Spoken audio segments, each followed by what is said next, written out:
सांगतो 2 अध्याय 8व्या वचनामध्ये, माझ्याजवळ माग म्हणजे राष्ट्र मी तुला वतना दाखल देतो, पृथ्वीच्या दिगंतांचे स्वामित्व तुला देतो.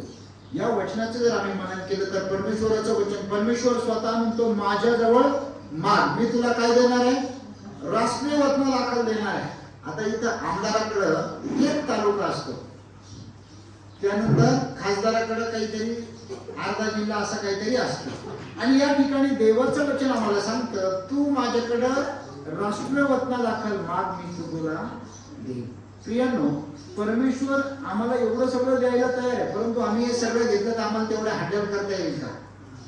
म्हणून दावीद राजा म्हणतो प्रभू मला खायला तेवढं पुरेसे दे. म्हणतो स्तोत्र नाही, नीतिसूत्राच्या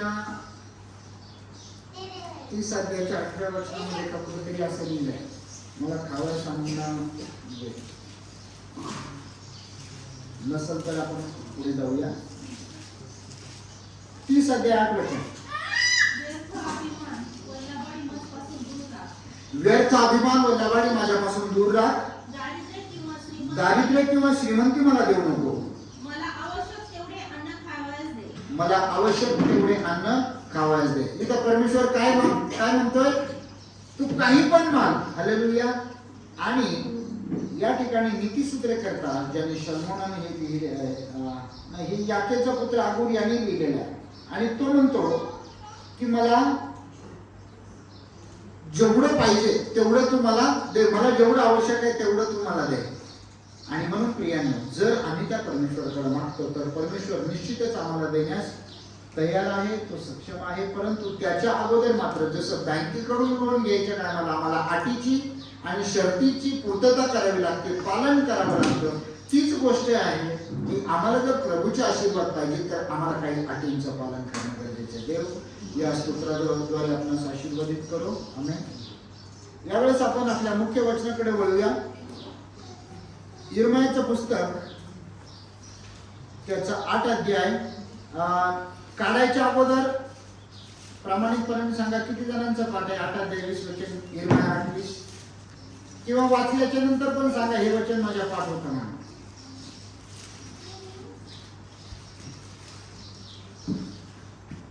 यिर्मया 8 अध्याय 20 वचन, सुगी सरली, हंगाम आटोपला, पण अजून आमचे तारण झाले नाही. परत दुसरं कोणीतरी वाचा. सुगी सरली, हंगाम आटोपला, पण आमचे तारण झाले नाही. आता न पाहता बंधुवर्गापैकी कोणीतरी बोलून दाखवा. सुगी सरली, हंगाम आटोपला, पण अजून आमचे तारण झाले नाही. हे वचन सगळ्यांनी पाठांतर करा. सुगी सरली, हंगाम आटोपला, परंतु आमचे तारण झाले नाही. या ठिकाणी यिर्मया जो संदेश आहे, यिर्मया संदेशानं उन्हाळ्याचं आणि त्याचबरोबर एका पिकाबद्दल दृष्टांत व्यक्त केलेला आहे. आणि तो म्हणतो या ठिकाणी या वचनामध्ये आम्ही पाहिलं तर काही आनंद नाही आहे. हे वचन जेव्हा बोललं जातं ते दुःखानं बोललं गेलेलं आहे. सुगी सरली, हंगाम आटोपला, पण आमचे तारण झाले नाही. प्रियांनो, या वचनाचं जर आम्ही मनन केलं तर सुगीच्या दिवसामध्ये पण आहोत आणि त्या हंगामाच्या दिवसा पण आहेत. हंगाम चालू आहे. हंगाम म्हणजे ठराविक काळ. आता बहुतेकदा उन्हाळ्यामध्ये पीक काढणीची वेळ येते, काही लोक गहू काढतात, त्यानंतर पावसाळ्याच्या अगोदर बाजरीची पण काढणी होते, आणि या सगळ्यामध्ये पीक तयार आहे, त्या ठिकाणी लोक आहेत, पिकाची कापणी होत आहे, परंतु जो मुख्य आशीर्वाद आहे तो आशीर्वाद अजूनही आमच्या जीवनामध्ये नाही. आणि म्हणून या ठिकाणी देवाचं वचन आम्हाला सांगतं सुगी सरली, हंगाम आटोपला, पण आमचे तारण झाले नाही. म्हणजेच याचा अर्थ सध्या आम्हाला संधी आहे, सुगी चालू आहे, तर आम्ही आमचं तारण साधून घेणं फार गरजेचं आहे. सध्या जर तुम्ही पाहिलं, जे जनावर आहेत, गायी असतील, म्हशी असतील, बकऱ्या असतील, त्यांची तब्येत कोणत्या दिवसामध्ये सुधारली जाते?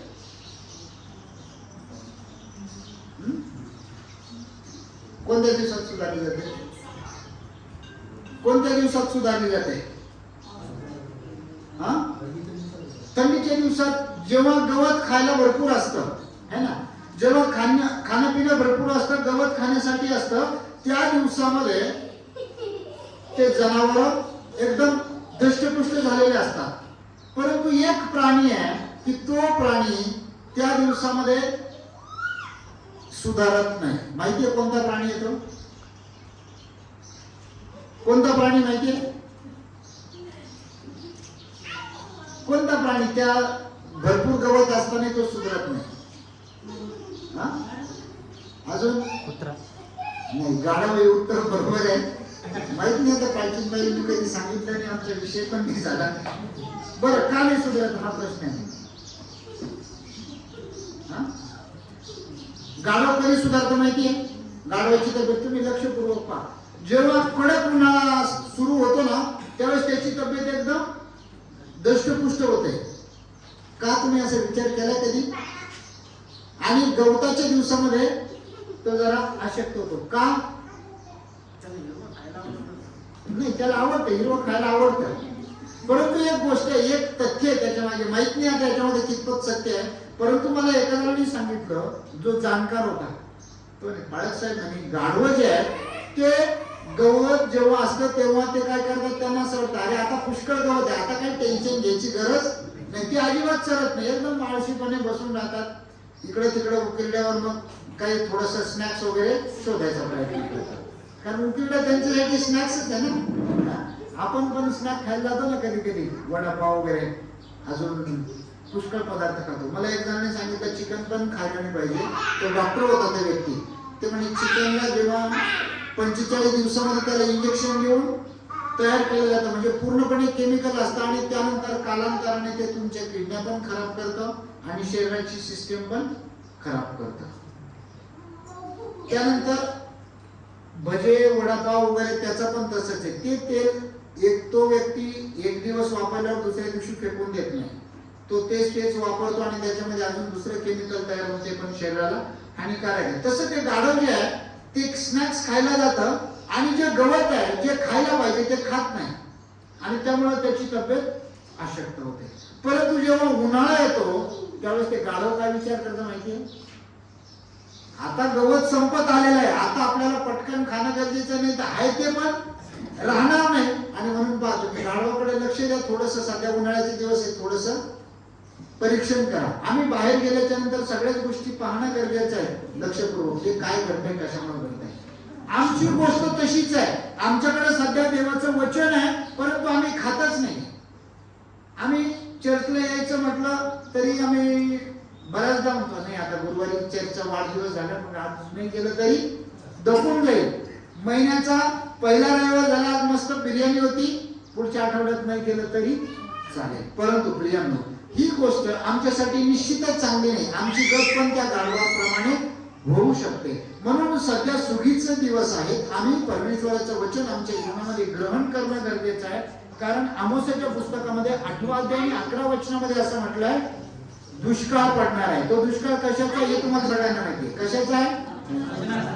वचनाचा. आणि जर त्यावेळेस दुष्काळ पडणार आहे आणि मग त्यावेळेस आमची फार इच्छा होईल देवाचं वचन ऐकण्याची, आणि मग आम्ही म्हणू अरे चला आज चर्चला जाऊया, वचन ऐकूया. परंतु कदाचित अशी स्थिती असेल की त्या दिवशी चर्च पण बंद असतील, पाळत लोकांना देवाचं वचन कोणी सांगू देणार नाही. ही स्थिती येणार आहे. आणि मग जर येणार आहे तर सध्या सुगीचे दिवस आहेत. देवाचं वचन जेवढं आमच्या कानी पडेल तेवढं आम्ही ते वचन आमच्या जीवनामध्ये ग्रहण करणं गरजेचं आहे. आणि म्हणून त्या दिवशी जे आपलं वचन झालं होतं गुरुवारच्या दिवशी, दुसरा इतिहास त्याचा 7वा अध्याय आणि 15 वचनामध्ये परमेश्वराचं वचन सांगतं, या ठिकाणी माझे नेत्र लागलेले आहेत आणि या ठिकाणी जी प्रार्थना केली जाईल तिच्याकडे माझे कान सदोदित असते आणि मी ती प्रार्थना ऐकेन. या ठिकाणी परमेश्वर कुठली प्रार्थना ऐकणार म्हणतो? या मंदिरातली. तुम्ही ज्या ठिकाणी मंदिरामध्ये जाता, परमेश्वराच्या सानिध्यामध्ये, त्याच्या भवनामध्ये जाता, तिथे तुमची प्रार्थना ऐकली जाईल असं देवाचं वचन सांगतं.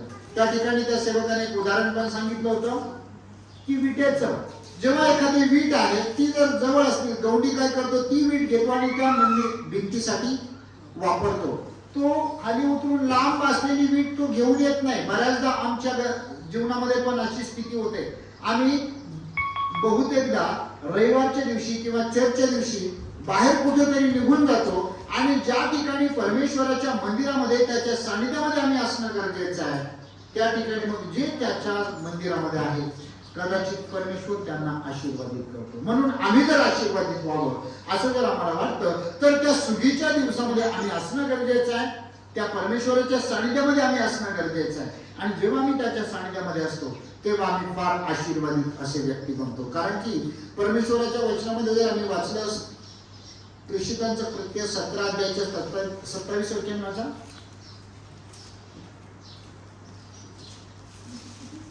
प्रेषित 17 अध्याय 27 वचन. अशासाठी की त्यांनी देवाचा शोध करावा, अशासाठी की त्यांनी देवाचा शोध करावा, म्हणजे चाच पडत त्याला कसे तरी प्राप्त करून घ्यावे. म्हणजे चाचपडत त्याला कसे तरी प्राप्त करून घ्यावा. आणि पुढे खूप सुंदर आहे वचन, तो आपल्यापैकी कोणापासून दूर नाही. तो आपल्यापैकी कोणापासूनही दूर नाही. बरेचदा शैतान हा फार दूर आहे. तो म्हणतो नाही परमेश्वर तुझं ऐकणार नाही, तू असं पाप केलं तसं केलं. परंतु एक गोष्ट लक्षात ठेवा, जेव्हा प्रभू येशू मरण पावले आणि त्यांना पुण्यात आलं, परत ते जिवंत झाले, या गोष्टीवर जो कोणी विश्वास ठेवतो त्याच्या पापाची क्षमा होते. आणि त्याच्या पापाची क्षमा झाल्याच्या नंतर देवाचा तो मूल बनतो, म्हणजेच देवाचा आणि त्याचा संबंध फार जवळ चाललेला असतो. आणि ती व्यक्ती जेव्हा प्रार्थना करते देव त्या व्यक्तीची प्रार्थना ऐकतो. म्हणून इथं देवाचं वचन सांगतो तो आपल्यापासून कोणापासूनही दूर नाही.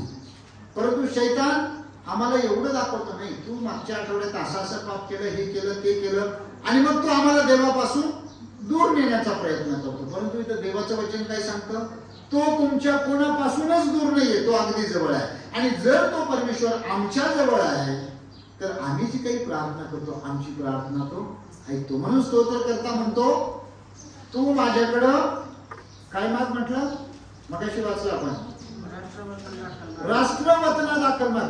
जर परमेश्वर राष्ट्र मागायला सांगत आहे तर आम्हाला ज्या लागणाऱ्या दैनंदिन गरजा आहे त्या आम्ही मागू शकत नाही का? कदाचित आम्हाला त्या आठवड्यामध्ये काहीतरी पैशाची गरज असेल, कदाचित आम्हाला काही गोष्टी नवीन विकत घ्यायच्या असतील, कदाचित आमचं एखादं राहिलेलं काम आहे ते होत नाहीये. परमेश्वर म्हणतो तू राष्ट्र माझ्याकडे माग, तो द्यायला तयार आहे. तर मग आमच्या छोट्या मोठ्या गोष्टींची पूर्तता परमेश्वर करणार नाही काय, तर तो नक्कीच करतो. परंतु त्यासाठी अटी आणि शर्ती आहेत की पहिल्यांदा त्याची नीतिमत्ता आणि धार्मिकता मिळवण्याची खटपट करा. या सगळ्या गोष्टी आपोआप तुमच्या मागे येतील. आणि त्या गोष्टी आमच्या मागे येण्यासाठी पहिल्यांदा आम्ही त्या सुगीमध्ये असणं गरजेचं आहे आणि त्या हंगामामधून आम्ही ते आशीर्वाद वेचणं गरजेचं आहे. जेव्हा आम्ही या गोष्टी करतो तेव्हा आम्ही आशीर्वादित होतो. कारण करीनकराचं दुसरं पत्र 6 अध्याय 2 वचनामध्ये पहा. त्यानंतर कोणीतरी यशाचं पुस्तक 55 अध्याय 6 वचन काढा.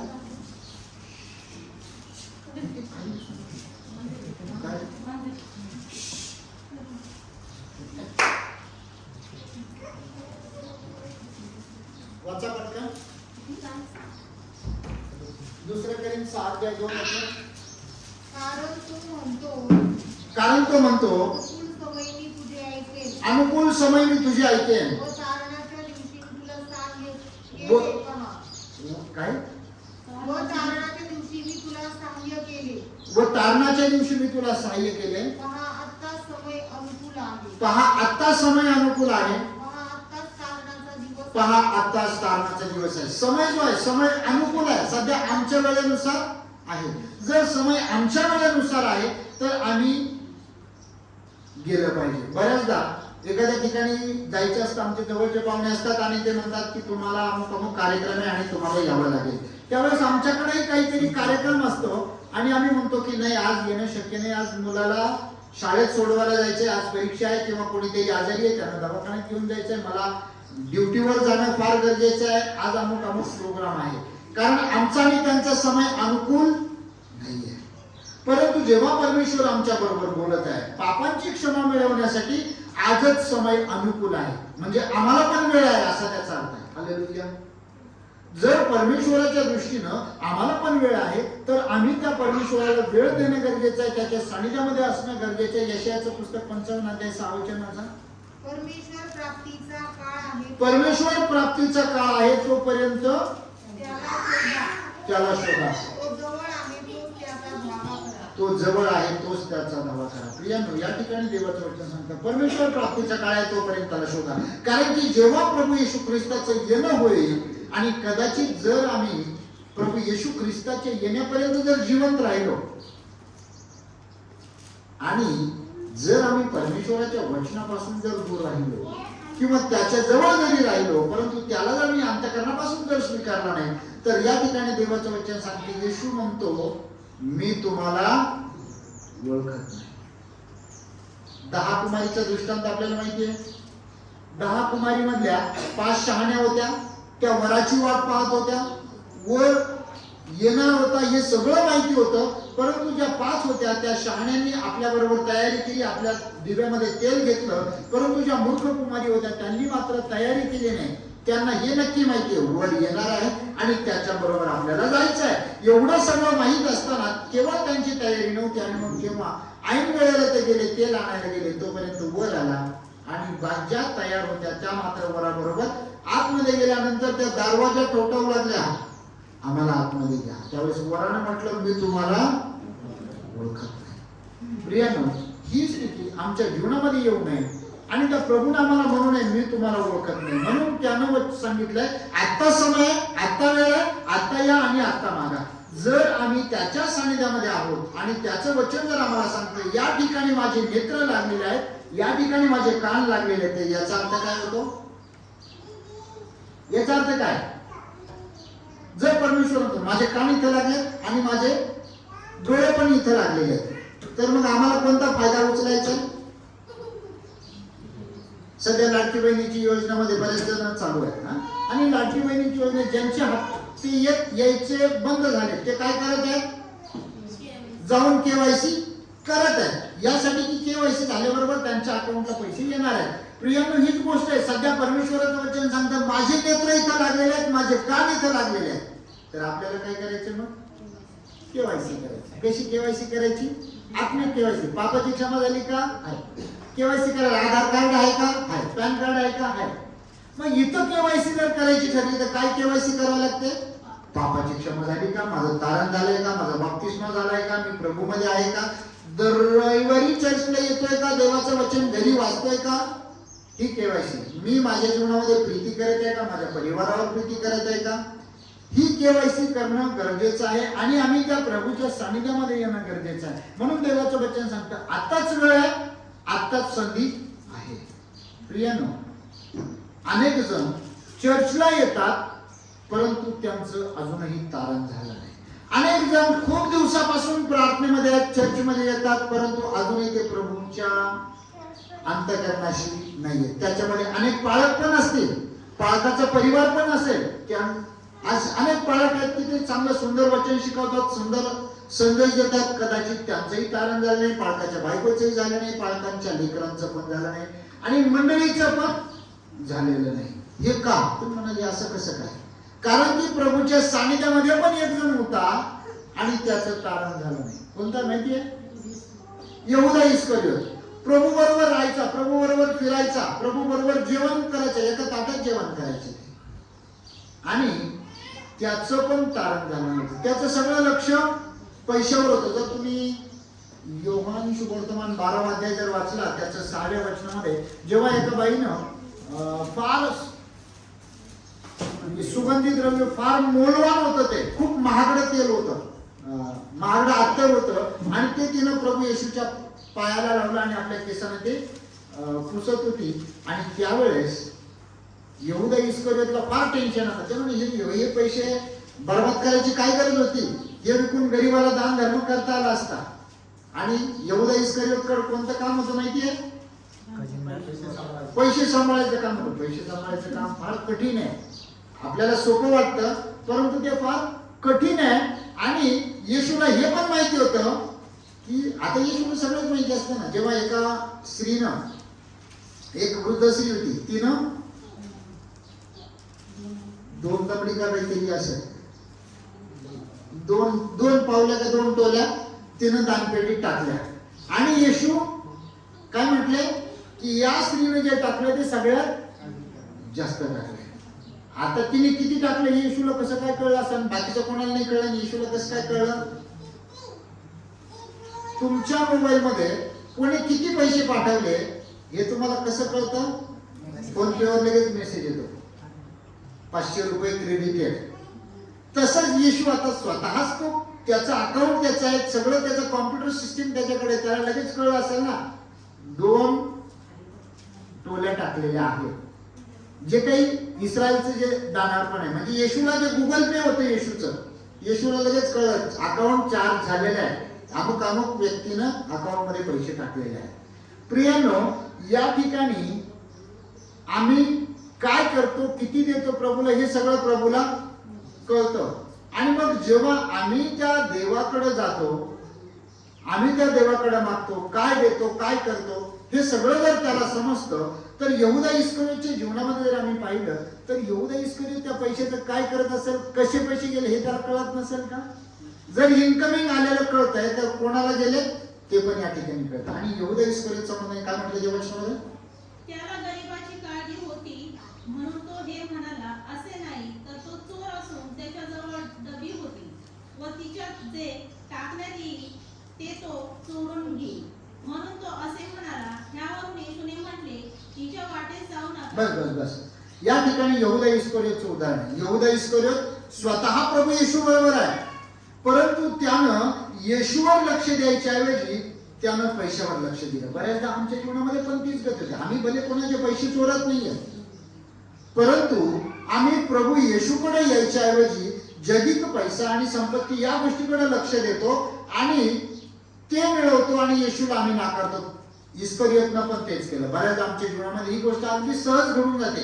नाही, आज मला शक्य होणार नाही, मला आज जाणं फार गरजेचं आहे, परंतु आम्ही ही प्रार्थना करायची आहे इथून पुढे, प्रभू मला चर्चच्या दिवशी सुट्टी असली पाहिजे, त्या दिवशी माझ्याकडे कुठलंही काम येता कामा नये.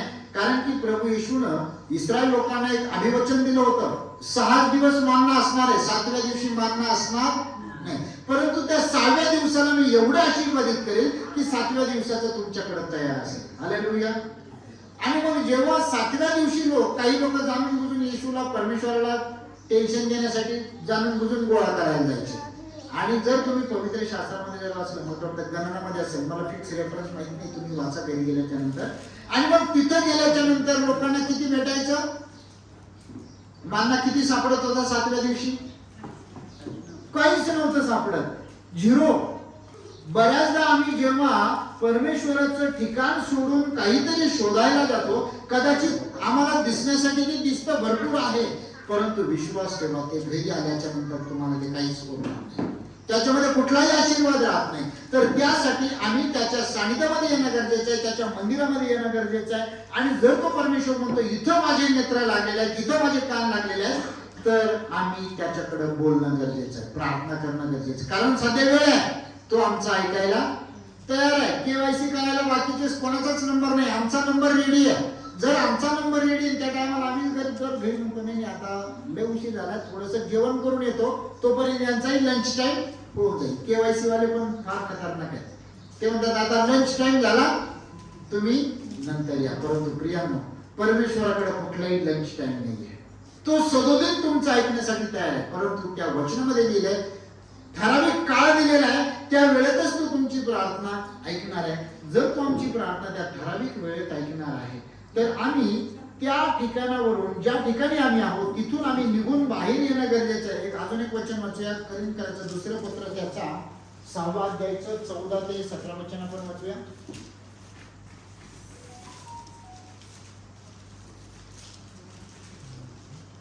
तुम्ही विश्वास न ठेवणाऱ्या बरोबर संबंध जोडून बिजोड होऊ नका, कारण प्रीती व स्वैराचार ह्याची भागी कशी होणार? प्रीती व स्वैराचार यांची भागी कशी होणार? उजेड व अंधार यांचा मिलाप कसा होणार? उजेड व अंधार यांचा मिलाप कसा होणार? ख्रिस्ताची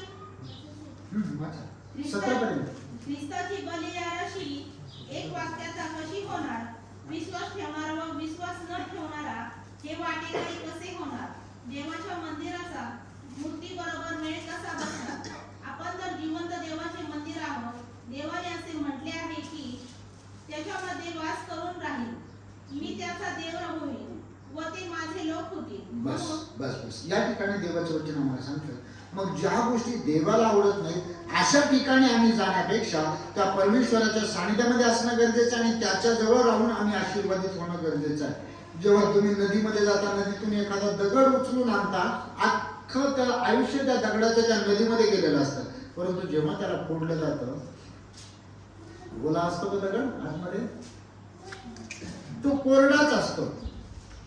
आणि बऱ्याचदा आमच्या जीवनामध्ये पण आहे, आम्ही फार दिवसापासूनचे ख्रिस्ती असतो, कदाचित आमचा बाप पाळत असेल, परंतु आमचं अजूनही तारण झालं नाही. कदाचित आमचे आजोबा पाळत असतील, परंतु आमचं तारण झालं नाही. कदाचित आमच्या घरातल्या आईवडिलांचं तारण झालेलं असेल, मुलांचं तारण झालेलं नाहीये. तर आम्ही देवाचे लोक या नात्यानं त्या प्रभूच्या वचनामध्ये राहणं गरजेचं आहे. आणि जो यहूदा इस्करियोत येशू बरोबर एवढे दिवस होता तरी त्याचं तारण झालं नाही. आणि अजून एक श्रीमंत मनुष्य होता, तो प्रभू येशूकडे एकदा आला.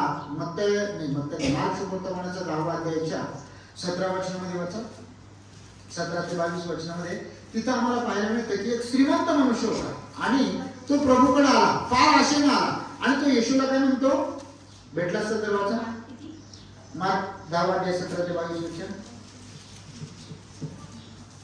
मग तो निघून वाटेस जाताना तोच एकाने धावत येऊन व त्याच्या पुढे गुडघे टेकून त्याला विचारले, उत्तम गुरुजी, सार्वकालिक गुणवन हे वचन मिळवण्यास मी काय केले पाहिजे? बस या ठिकाणी या तरुणाबद्दल काय लिहिलं, तो धावत येशूकडे गेला. म्हणजे आता येशूच्या किती लांब आहे, तो अगदी जवळ आहे. आणि येशूला प्रश्न विचारला, प्रभूजी मला सार्वकालिक जीवन मिळण्यासाठी मी काय करायला पाहिजे? त्यावेळेस येशूनं काय म्हटलं? येशू त्याला म्हणाला, उत्तम का म्हणतोस? एक जो देव त्याच्यापासून कोणी उत्तम नाही. तुला आज्ञा ठाऊकच आहे, खून करू नको, व्यभिचार करू नको, चोरी करू नको, खोटी साक्ष देऊ नको, ठगू नको, आपला बाप व आपली आई ह्याचा मान राख.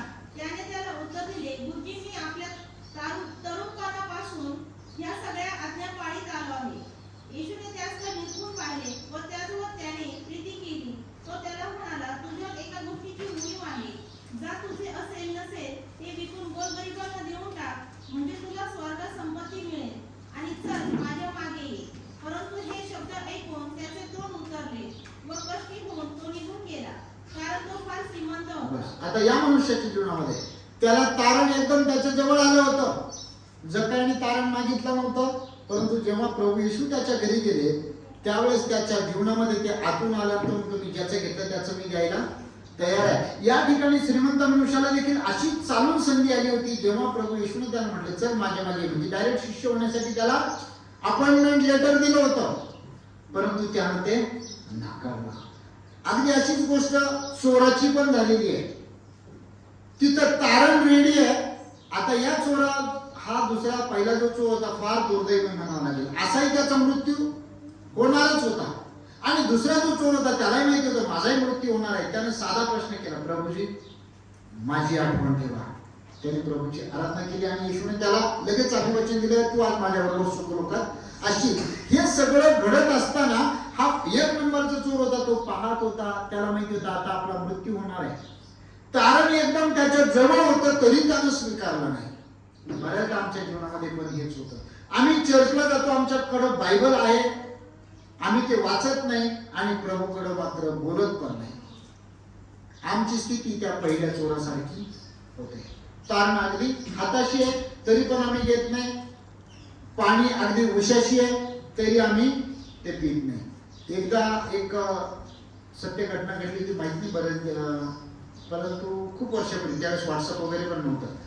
एका मनुष्याबद्दलची अशी बातमी आली होती की तो मनुष्य पाण्या वाचून मरण पावला. त्याला पाणी प्यायला पाणी नव्हतं आणि जेव्हा तो झोपला होता, झोपल्याच्या नंतर त्या छपरामध्ये तो मरण पावला. तिथंच त्याच्या जवळच बाजूलाच एक पाण्यानं भरलेलं मडकं होतं आणि त्याच्यामध्ये फुल पाणी भरलेलं होतं. जेव्हा त्या मनुष्याचं पोस्टमार्टम केलं त्यावेळेस हे लक्षात आलं की त्याच्या शरीरातलं पाणी संपलं होतं, त्याच्या जवळ होतं. त्याने फक्त उठून ते पिणं गरजेचं होतं, परंतु ते न पिल्यामुळे तो रात्रीच मरण पावला. असं त्या व्यक्तीबद्दल ही त्या व्यक्तीची घटना आहे. आमच्या जीवनामध्ये पण आहे. आम्ही एवढं वचनाच्या जवळ आहोत, वचन आमच्या जीवनामध्ये आहोत, परंतु काय ते वचन आम्ही आमच्या जीवनामध्ये लागूकरण करतो का? आम्ही घरी जाऊन कधी वाचतो का? आम्ही जेव्हा आठवडा भरल्याच्या नंतर आम्ही रविवारची वाट पाहतो, हा आज आम्हाला जायचं आहे, देवाचं वचन ऐकायचं आहे. परंतु आम्ही त्या प्रभूच्या सानिध्यामध्ये राहणं गरजेचं आहे. त्याचं वचन आमच्या जीवनामध्ये आत्मसात करणं गरजेचं आहे. त्याच्या वचनाचं आम्ही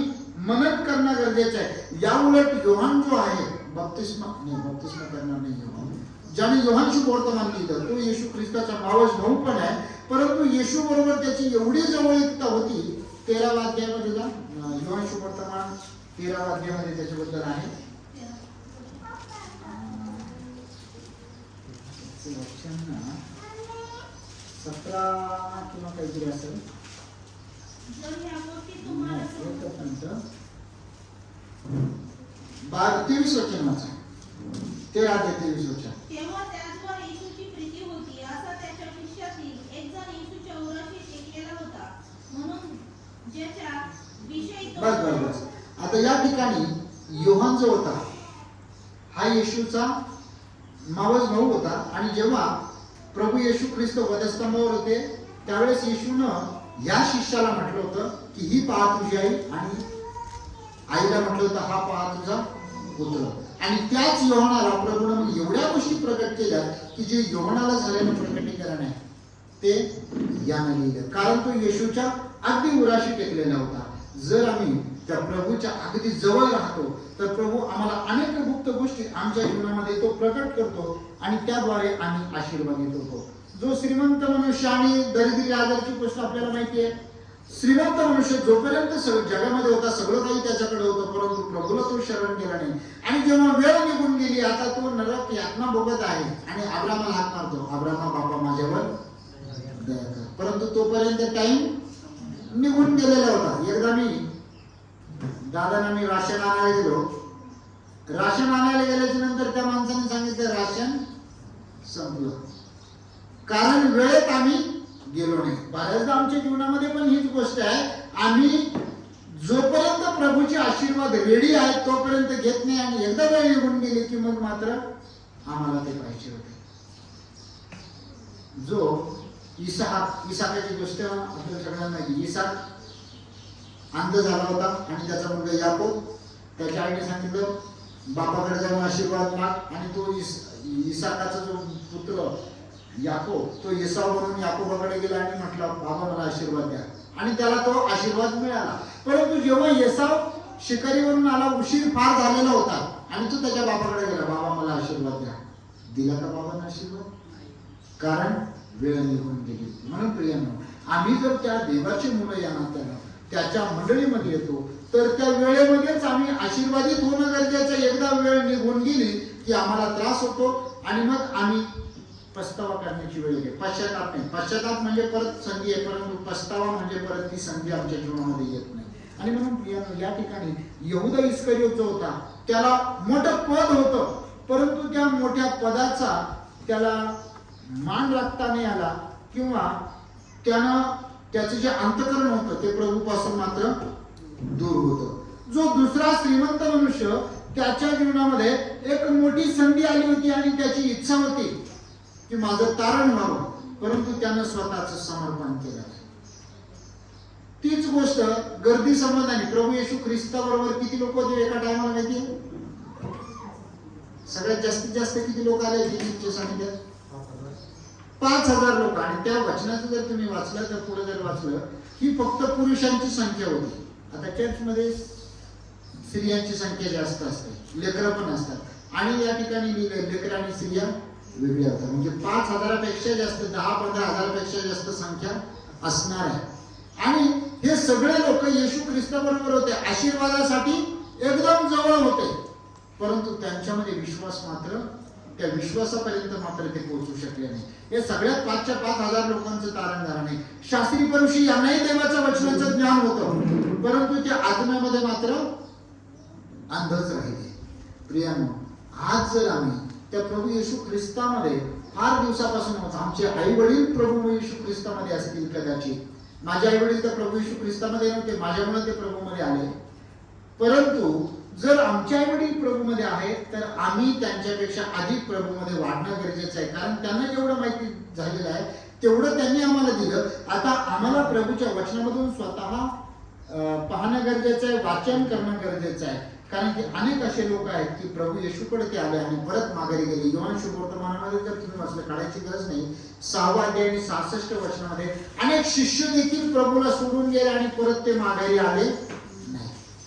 अगदी येशूच्या जवळ गेले, जसं म्हणतात ना, उंबरठ्यावर गेले आणि परत उंबरठ्यापर्यंत आले आणि परत माघारी गेले. अनेक लोक आहेत. आपले पिचडगावचे एक जण आहे, त्याला सांगितलं का तुला चर्चला यायचं तर हा येतो आणि तो त्याच्या वडिलांना सोडून जातो, इथं सोडून जातो, कधी आईलाही सोडून जातो आणि परत माघारी जातो. त्याला विचारलं, अरे का नाही आला?